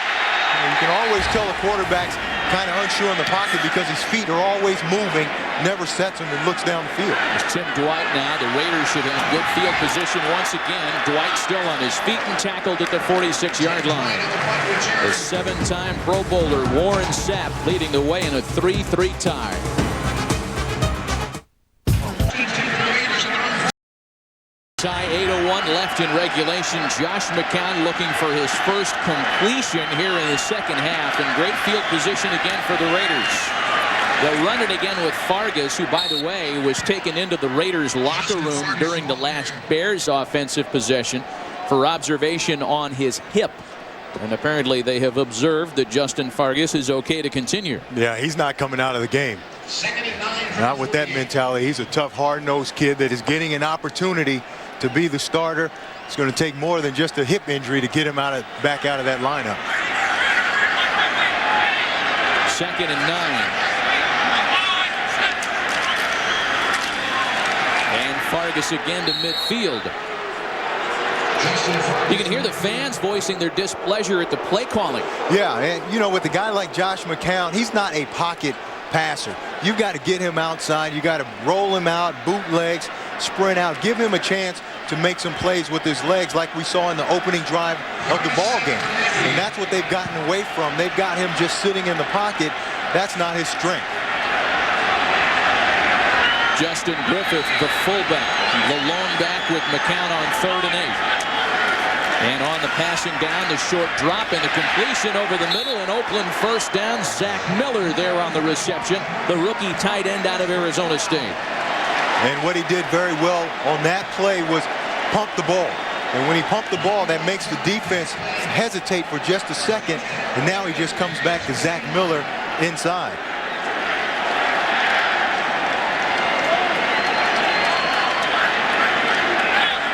So 1st and 10. 1st and 10 Raiders. John Matson resets. And McCown on play action. Can't get away from Adewale Ogunleye. You know, for the Raiders, this game is as important as it is for the Bears in terms of the race within their division. We talked about how Denver today, in losing to Kansas City, falls to 4-5. It's unfathomable to think that a 3-5 Raider team, or a 3-6 Raider team, could be just a game away from the top of the division, but that's the case if Oakland wins today. Exactly. It's a huge game for both of these clubs to keep them in contention. As bad as their records are, they're still in it. Denver beating Kansas City today, as I misspoke earlier. flag down, and look out around the blind side. The ball comes free. Alex Brown had a clear shot on McCown. Alex Brown, he got too good of a jump on this one. This is going to be a pretty easy call. The fumble was recovered by Chicago.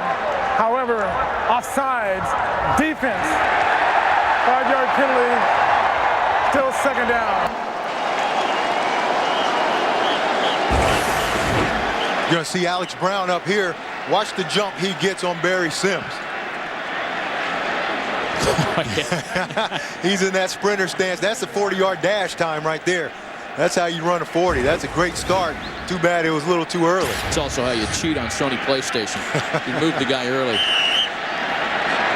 So Alex Brown, the 6-year Bear. And remember, this is good field position for the Raiders. Remember, they have Sebastian Janikowski, who would have been good from 70 last week if that ball had not have hit the upright. Just the second time the Raiders have been in Chicago territory since their opening possession. There goes McCown. And he's tackled at the 33 by Hunter Hillenmeyer as we check in Los Angeles once again with Kurt Menefee. Week 1, Tony Romo, 4 touchdown passes against the Giants. Week 10, Tony Romo, 4 touchdown passes against the Giants. This one to Terrell Owens for 50 yards. T.O.'s second of the day. And the Cowboys are rolling 31-20. Back to my guys, Matt and JC. You know I kid because I care. And you care because we love you.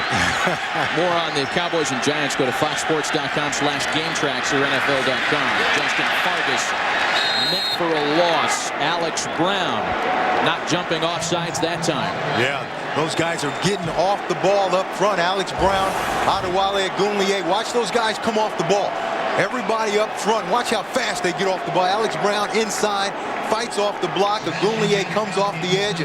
That's something that they work on. And this is pregame. Alex Brown, this is something they practice. It's not something that just happens. They practice firing off the line of scrimmage, getting in those sprinter stances. Sebastian Janikowski from 52 yards away. His career long is a Raider record 55. And Janikowski is good from 52 yards away.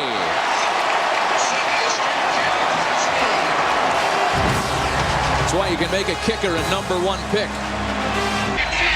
A reminder, game for the OT presented by Lowe's. Kurt, Terry, Howie, and Jimmy bring you exclusive interviews, extended highlights, and reveal the new BCS standings. The OT presented by Lowe's next on Fox. Yeah, and if I'm the Raiders, I'm not kicking the ball to Devin Hester and risk being on the OT. Because, you know, their offense is struggling. Don't give their best threat a chance to make a highlight out of it. Well, in the last 2 Chicago games against Philly and Detroit, Hester had been limited to a total of 3 touches on punts and kicks. He's had 6 opportunities today. That's live. This one is a live ball and checks up short of Devin Hester to be sure. It is recovered by Chicago.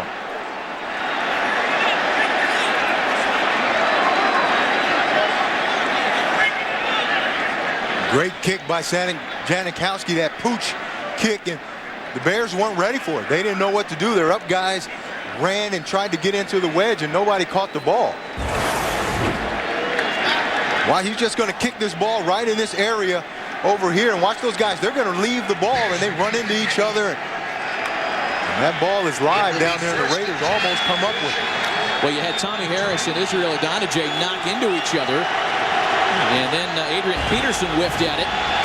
The Bears are very fortunate that they were able to recover. 1st and 10 Chicago, 4:03 in regulation. The pitch to Benson. Nothing doing around the right side. Bear in mind, both teams have a full complement of timeouts left in the half. Yeah, this Oakland Raiders defense has done a good job today getting after the quarterback. They've blitzed him 12 times. They've hit him 4 times. They've knocked him down. They've sacked him and really made life tough for the Bears quarterbacks. But also on those blitzes, those are also effective against the run because now you have guys jumping up in the gaps. Well, that defense has made things easier on the backup cornerbacks playing for Oakland today. Grossman on a play fake. Has it complete to Benson.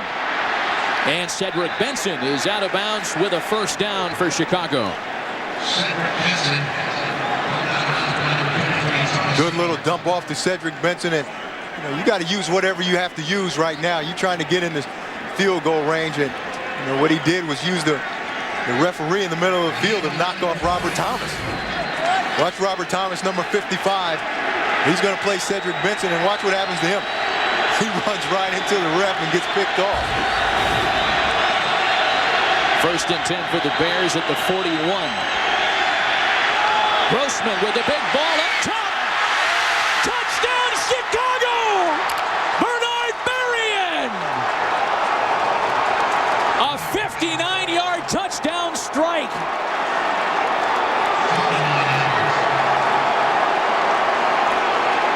Well, that's what this offense has to have, some big play capabilities.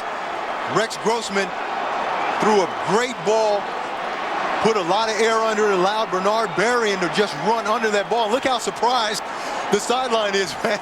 Hey, we scored a long touchdown to take the lead. And all the criticism Rex Grossman has had, that was a great pass. Well, folks all over the Chicagoland area have just been reminded of the huge upside of Rex Grossman. Maybe they can stop putting him in the same category as Steve Bartman. Yeah, they're just wondering, why can't we have it earlier in games and have to wait till the last 3 minutes and 11 seconds? But this offensive line did a good job of giving Rex Grossman time. Look at everybody firmed up inside a great pocket. Then he just throws the ball, and the good thing about this ball is he puts air under it. Bernard Berrien right here runs that little stutter, gets Chris Carr to stop his feet, and now is able to just run under that ball for a touchdown. 2nd touchdown of the season for Bernard Berrien, and real hard holding back the smiles if you're Rex Grossman. That's a whole lot of frustration gone right there for Rex Grossman. 3:11 left in regulation for Oakland. Plenty of time for the Raiders, who once again have a full complement of timeouts. Bernard Berrien, as we mentioned, a California native, grew up in Merced County just south of here.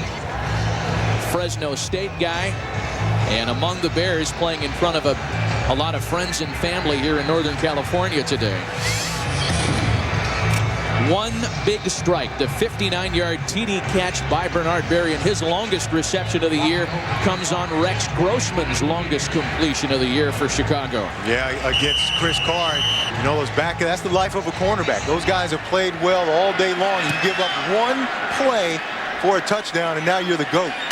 Tim Dwight from the goal line. And Dwight running sideline to sideline with a wall.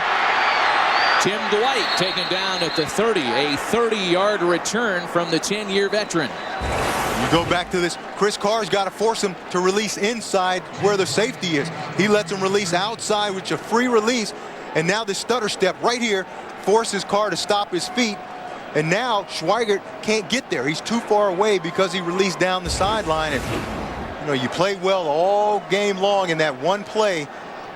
You play badly and you give up a touchdown, and now you go from hero to GOAT, because those guys, both of those guys, Carr and Stanford Routt, had played pretty well up to that point. Plenty of time left for McCown and the Raiders. And out of the shotgun. Pass is batted down at the line of scrimmage. Mark Anderson got the big paw up in the air. The second-year man who has made quite an impact in about a season and a half on that defensive end. And we saw last series how those guys are teeing off, getting off the line of scrimmage, getting up the field. Now's the time that you want to move that pocket.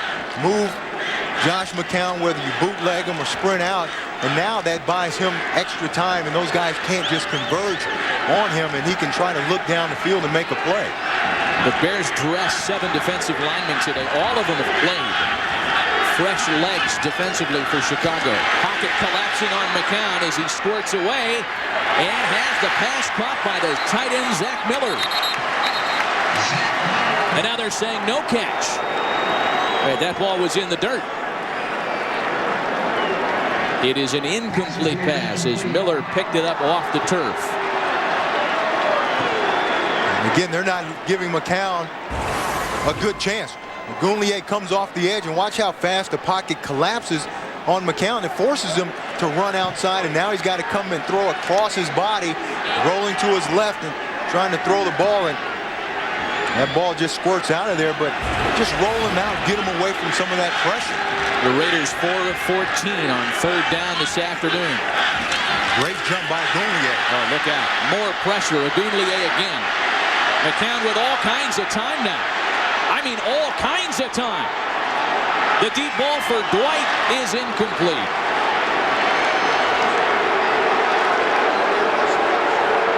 You know, Darwin Walker stopped his pursuit because he was convinced that he was being held and just took himself right out of the play. That's part of the reason that McCown had so much time. Yeah, but the receivers for the Raiders, they quit. Down the field, they didn't work back to the quarterback like you're supposed to do and be friendly. They call that get friendly with the quarterback. They just quit down the field, and McCown had nowhere to go. That is one of the strangest looking 3rd down plays, almost as though everybody was counting, 5 alligator or 5 Mississippi before they applied the pressure. Short punt from Leckler, as this one will bounce out of bounds, or at least bounce to a stop at the Chicago 22. You know, when things break down, receivers are taught to get friendly with the quarterback. You're going to see McCown gets forced out by Agunlie. You know, guys are just going to stop. They're not working back. They're jogging around. Look at these guys. They've got to bust their butt to try to get back, find the spot, and get friendly with McCown. Look at all these open spots. Come back and get open, but they're just jogging around, and they just leave them out to dry. Just 2 catches for Ronald Curry today. Jerry Porter has caught only 2 balls. And now the Bears can spend clock, try to convert on a 1st down. And perhaps on the strength of that big pass play to Bernard Berrien, get out of Oakland with a victory. You know, folks in Chicago might have been saying, well, it took us 3.5 quarters for the Bears to expose the second line of defenders in that secondary for the Raiders, but that one big play, to your point earlier, seems to maybe have provided enough. Yeah, no question. And, I'm sure everybody in Chicago saying, why can't we have those plays earlier and more often? And, they just have to get on sync. Offensively, they're not in a rhythm. They're not where they want to be. And there's something coming off their bye week last week that Lovie said that they talked about. And they just want to get the right personnel in and try to get those guys in positions to make some plays. Raiders spend a timeout as I squeak my way through the final 2:20 of this one. Puberty. You look like you're about 15, 16 anyway. I've been breaking out. 2nd and 8 for the Bears.